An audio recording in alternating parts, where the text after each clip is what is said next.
Welcome to Atlanta Tarot. This is the tarot forecast for Aries for the month of February, including late January 2024. So welcome, Aries. We are currently in the sign of Aquarius. So that is the element being air. So look out for all sorts of airy-fairy business. Lots of communication, lots of unexpected events happen in the time of Aquarius. It's a very sort of out there sign in many ways. It's the sign of group collaboration as well, and strangely enough, you're in your 11th house, so that is exactly the house of group collaboration, working with others, all things team, in other words. So it's about everybody else in your surrounds as well as yourself. So energy around is 10 of Wands. So you may be feeling a bit sort of low on energy at the moment with the 10 of Wands. It's been a big couple of weeks, as we know. Very explosive New Year so far. Lots of things happening over Christmas, New Year, and here we are, I think today, 17th of January, and things are really, really sort of out there, is all I can say. So your energy may be on the lower ebb of low. So don't worry, we'll just see how you're going to navigate that. So don't push too hard this month, Aries, and this is a Wands card, which is your suit of fire. So remember, just relax and try and recoup those energies that normally for you are firing on all cylinders, so to speak. So let's put out the 10 and see what comes.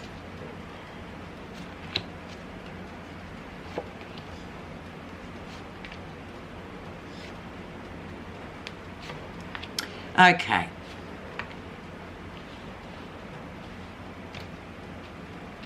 So where you are right now, Aries. And we have the 8 of Cups. So there may be leaving an emotional situation behind. There may be no more energy or anything more emotionally to give to a situation with a particular person, a relationship, in other words, because it's just come to that sort of dead end in a way. So you need to sort of turn around and go somewhere else, I guess, or have a holiday from a particular relationship that's no longer sustaining you. Because when we've got the energy with the 10 of Wands, it's almost like you don't have any energy, much energy for yourself, let alone someone else, you know. And sometimes, as we know, certain relationships can be quite draining emotionally and physically, therefore, you know, and they work together. So do yourself a favour there and just leave that for a bit.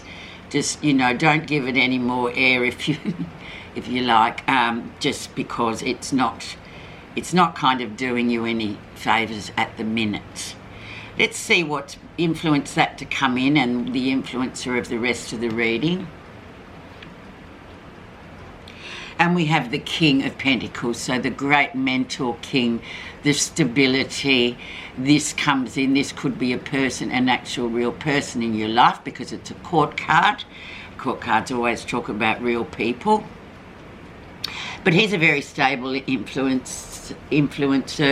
I often compare him to like a father, a very good father that just, you know, just get on with it, you know, don't give it too much air, don't give it too much. You need to just get on with what you're doing and be stabilised by that kind of energy of just moving forward, but being very grounded in it.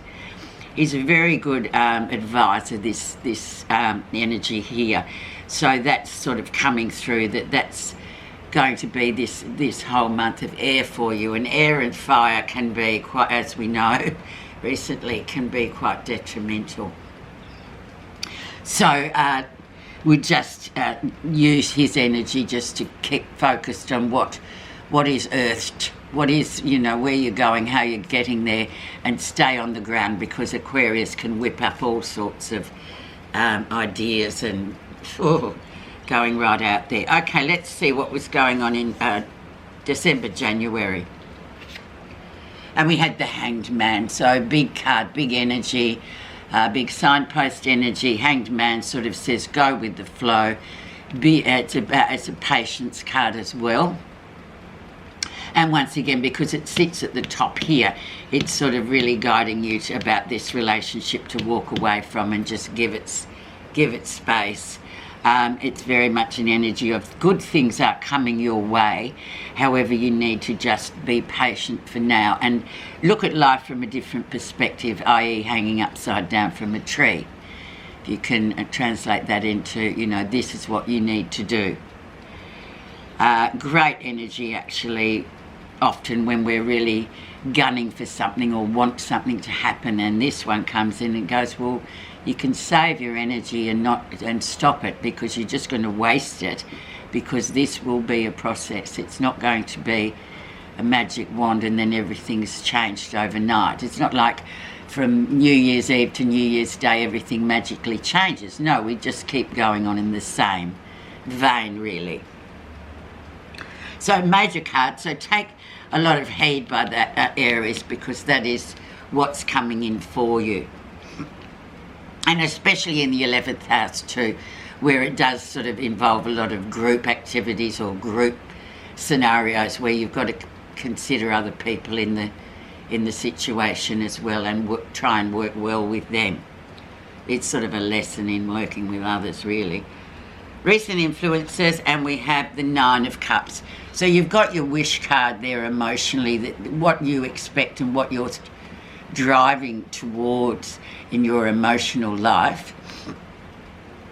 So it's really interesting that we've got the 8 there and then the 9. So it's like, just keep on going on that path and going towards your particular wish as well as working well with others. It's a lot of juggling, really. But you will get the desired outcome of your emotional wish. But also keeping in mind that this is it's a process, so it's not going to be an overnight fix. The lesson will be interesting. The lesson is the 6 of Cups. People from the past coming in, contacting you again, all those kind of things, childhood memories or memories of a happier time when things were a lot more carefree than they are in these days. However, a nice energy. It's a past life card, in my opinion, in my experience, and the way I live my life. And I just feel like whenever it comes in, we do hear from these people from the past, which is often quite an interesting lesson one way or the other, to see how far we've come or to see how far we haven't come. It's just a nice sort of reminder as well of how things were and how things still are innately in our personality and how we deal with what's going on. Near future. And we have the 8 of Pentacles, so money coming in, money being available moreover, so that you will have money to do whatever it is you're going to or you're planning to do for this 2025 year. It's about that availability of money. So it's sort of, once again, like the King of Pentacles, it's very grounded, and it's sort of saying you've got it all there. You just need to proceed forward and keep grounded, because that'll be a nice avenue off this emotional stuff that's going on in the process, and regain your energy, so to speak, because you feel like you are actually achieving something. So new projects or new jobs, whatever's incoming, you'll find with the Ace of Pentacles, it's much of a blessing card, so that you have enough to be going on with. Okay, so let's see what's happening that you're not realising. 5 of Wands, yeah, and there is a lot of obstacles here. Sort of a 5, number 5 is always talks about lots of change and flux, so lots of things going on. I call it a navigating card. So when you sort of feel like you go this way, the road blocked or whatever, or obstacles, find another way to go around. So in the group scenario, whatever it may be for you this 4 weeks, it's sort of saying just use that, use your navigation powers to go, okay, well, we can't go there, let's try this way. And it's very about being creative as well. I read this card. Different people I know read it in a different way, but creatively, and because it's a Wands card, I feel like find another way to navigate any obstacles in your life.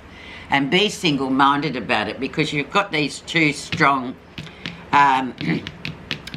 Pentacles cards here, grounded earth energy, so you should be able to, and you just need reminding when it's in this position that you can find a way through.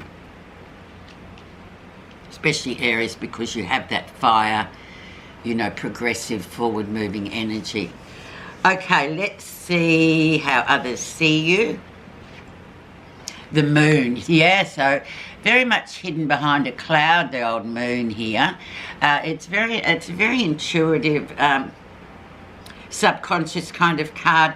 It does represent the night time, so as we know at night, everything has a different appearance to us. Things can seem one thing and they're really another. So there's something people aren't seeing about you. They're sort of cloudy, how they're looking at you, and they're probably thinking, what's going on with this Aries friend of mine? But keep that to yourself, because the moon's highly intuitive, and it's about sort of reconciling for yourself as well. And it's a hint of mystery also, so keep that mystery happening, Aries, because you're a very forward-moving, forceful life force and energy. But then sometimes we need to just recoup, and I think whatever's been going on for you, there's a big shift around for you to sort of get onto a more stable, grounded path, and you're sort of subtly doing that process. But yeah, the other people are going, oh, what's wrong with, she's not the same or he's not the same. No, this is very much in your energy, and it's not really about how they perceive you. It's about you sort of doing your transformation, who I know for some of my dear Aries listeners, they are, and they're doing amazingly, and they know who I'm talking about. So moon, yeah, lots of very much intuitive energy, but very mysterious as well. So keep that up. That's how people see you. So great, because this is your thing. It's nobody else's, okay? So let's see, positive feelings. And we have the Nine of Wands. So you've nearly completed a cycle here, and you've got the 10 as the energy. So as you can see, and whenever we get the Nine of Wands, it is that sort of scenario of, my God, when will this cycle end? Will I ever finish that assignment? And it's coming right to D-Day, and it's almost that energy of almost limping over the line, but you know intuitively that you will do it, because you've done it before many times in many different ways in this lifetime. So you're nearly there, and I feel like you know that. You really, your power is really strong here. And especially with the moon sitting beneath it, it's saying, yeah, well, this is a very single-minded journey, actually. But because you're in the 11th house, you're surrounded by others kind of watching you, or you're sort of the focal point or the leader, because Aries are good leaders. And people often defer to them for their forthright manner and for their sort of very strong opinions. So don't worry, Aries, you're nearly there. Just use that adrenaline, amazing chemical in the body to get yourself over the line, and you'll do it. It's just a cycle that's nearly over. Okay, let's have a look now at the outcome. Oh, wow. You've got the 6 of Pentacles. So balance is restored, Aries. So this, once again, wonderful, grounded energy. You've got 3 of them. 3 Pentacles cards, 3 Earth energy cards. Equal measures. So if things aren't balanced, rebalance them. But I feel like here, because I can see the pathway, you really sort of manage, you're on top of it here. You end up on top. So it's like, and not on top in terms of, in an arrogant way. It's like you rebalance your life. You've got things, okay, I really like it like this. It's been a struggle, but my God, I'm glad I sort of went through the struggle because I've learned a lot about myself. Fabulous card, especially for the Aries that I'm sort of, I'm really thinking about them as I read for you. And I just think, well done. Just keep going. Let's see. I think we'll put the clarifier on that Six of Pentacles, on that rebalance card, and that giving and taking in equal measure, just to see what's under the surface of that with these wonderful oracle cards. I love them. They have a lot of great meaning, and they take a long time to learn. That's why I have to read them, Aries. I'm sorry, but some of you probably think, oh, that's a bit not good, but you know, we all have to learn and start somewhere. Okay, so we have the Swan. Wow. Transformation, trusting the psychic gifts. Wow. Number 12. Beautiful. Let's see what the Swan's got to say for itself. This card represents a transformation from one state to another, from an ugly duckling to a beautiful swan. This signals a period of growth that will ultimately be life-changing. The Swan says you may change so much that you may not recognise yourself in the end. Most important, it's a time to honour and love this change within yourself, for then and only the most beautiful reflection will shine back at you from the mirror of your life. The Swan says, dive in. You will love who you have become. It also reminds you that you need to trust your intuition and your psychic gifts to guide you as you go through the process of wonderful and ultimate change. The Swan is the companion of the High Priestess, who has the ability to part the mists that serve to separate Avalon from the physical world. The Swan can dive into the lake on her behalf and find treasure that the human eye cannot see. The Swan reminds you to see with your heart and listen with your spirit, and the whole world can be magically transformed. I love it for you, Aries. That is just so fabulous. Thank you so much for listening.